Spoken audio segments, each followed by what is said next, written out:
We're now joined by Hans von Spakovsky, Senior Legal Fellow at the Heritage Foundation. Hans, welcome back to Faith Nation. So first question, what do you see as the key takeaway from the Supreme Court's ruling in United States versus Scrimeti, and what does this mean for both Tennessee and the 26 other states with similar laws?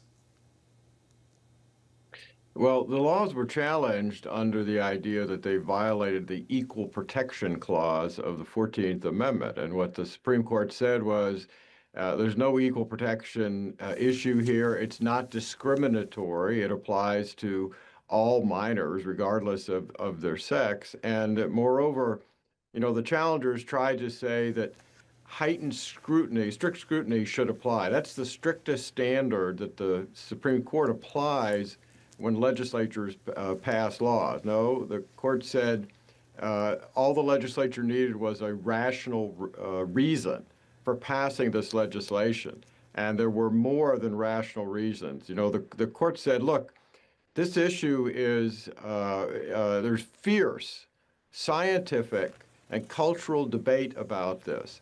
There are people with good intentions on both sides, the court said. It's not up to the court to step in and decide an issue like this. That's a policy decision. It should be left to the democratic process legislatures. You know, what shocked me, frankly, is that there were 3 justices on the court who thought that parents should be able to, in essence, engage in surgical mutilation of their children, because that's what this kind of treatment does. So that actually should be shocking to people.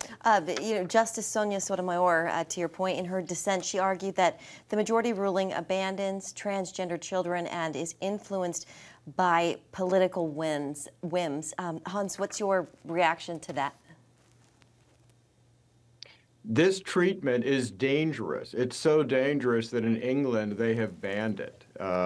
Studies are now showing that the long-term effects of this are extremely bad for children, and the idea that this somehow abandons them, I just don't think that's true. In fact, I think the idea that parents should be able to, I mean, let's call it the way it is, that children should be able to allow castration of teenage boys and mastectomies of teenage girls to change their outward appearance, that to me is child abuse. And I think what Sotomayor was saying was that that kind of child abuse should be allowed. Hans, we only have a few seconds left, but do you think that this case settles the issue with transgender medication and treatment in youth, or could we see more challenges down the road?